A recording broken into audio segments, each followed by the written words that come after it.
Hi, I'm Dayton, one of the hosts of the Docking Bay 77 podcast. Welcome to the YouTube edition of our podcast. For those who don't know, I am a mail carrier for the United States Postal Service. While I'm delivering your bills, meds, Christmas cards, postcards, and magazines, I listen to a lot of music, podcasts, and audiobooks. And when you're feeling down or you're kind of a bummer of a mood, we all kind of have those go-to titles that we listen to, read, or movies that we watch to kind of lighten the mood. Well, in this particular episode, I'm going to be counting down my top 7 comfort audiobooks. First off, my number 7, NPCs by Drew Hayes. For those who play tabletop RPGs, have you ever wondered what the NPCs do while they're waiting for the adventurers? Well, in this book, a first in a series, we follow 4 non-player characters turn adventurers and how their journey is tied to the real world. It's a fun look and a fun idea, looking at something that, honestly, I've considered in the past. Are they just waiting there in that own little universe or what? Well, this literary RPG hits for those familiar with pen and paper RPGs, as well as those who have never rolled a 20-sided die. If you want more info on the particular title, check out our full-length episode on this particular book. My number 6, Fantastic Land by Mike Bachoven. This book is Lord of the Flies in a Florida amusement park immediately after a major hurricane. Presented in a series of interviews with some survivors, a terrifying story unfolds.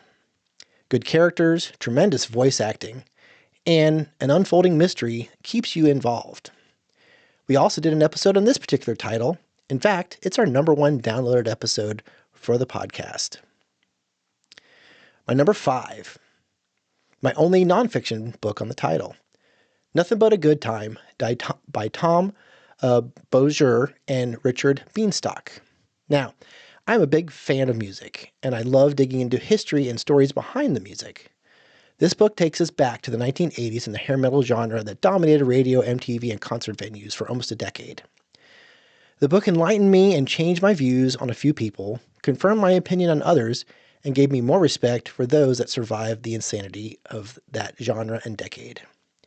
And by the way, grunge did not kill hair metal. It ate itself. Number 4, and my newest, most recent title on the list, Dungeon Crawler Carl by Matt Dinneman. This book is part Survivor, Ready Player One, The Running Man, and is narrated by a guy that has a voice that's a mix of Adam West and Patrick Warburton. Initially self-published on Amazon and then picked up by Ace Books. This book is book 1 in a 7-book series.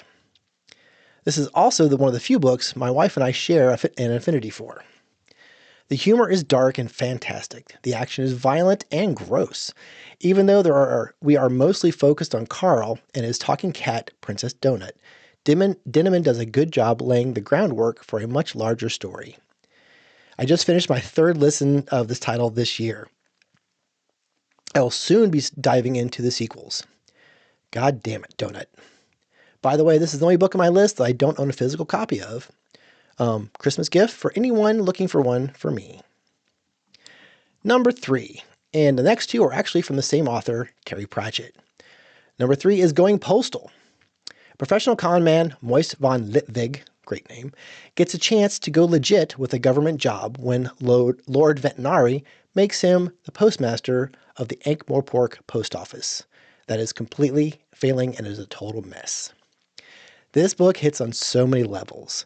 The humor is wonderful, the characters are rich, and the story engrossing.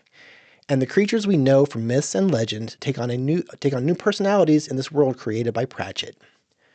The post office. You don't have to be crazy to work here, but it helps. Number 2, the other book on my list from Pratchett, We Free Men.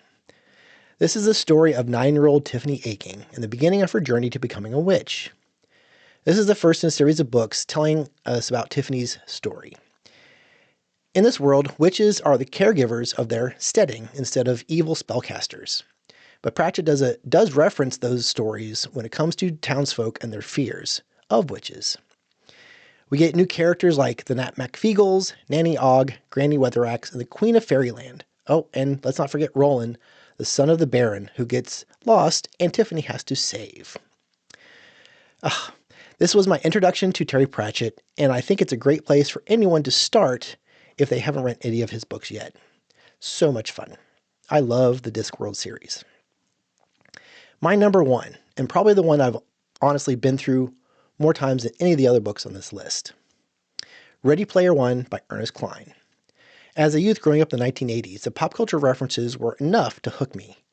I first read my physical copy a year or two before the film came out. Since then, I have listened to Will Wheaton narrate Wade Watts' journey into a frightening reality and the wondrous escape as he tries to find Halliday's Easter egg. This book is a big, warm hug each and every time I start listening to it. Just a few months ago, my day started off bad and I was just feeling a bit left of okay. So I downloaded it from Hoopla and off I went, leaving the real world behind for a day or two. While not a masterpiece, there is a lot of good in this book. For a deeper dive into my thoughts on this particular book and the film as well, we did do 2 episodes a couple years ago looking at each of those items individually. Go back and check those out. So that was a quick video. For more information on any of the books on here, I actually used Audible for some of the titles, but I use Hoopla, which is a free app linked to a library card. And I also use Libro a lot, which is a pay app, but it's linked to a local independent bookstore of your choice.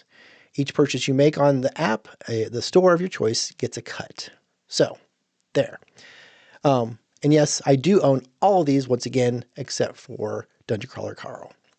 Let me know if you listened to or read any of these titles on my list, and any thoughts you have on any of them, and also any suggestions for me to check out another audiobook, or even a physical copy of one. By the way, we've reached 110 subscribers on the channel. Thank you very much for everybody that's subscribed. That might not seem like a lot to some, but I'm thrilled considering the content for the channel is only a few months old. As always, thanks for watching.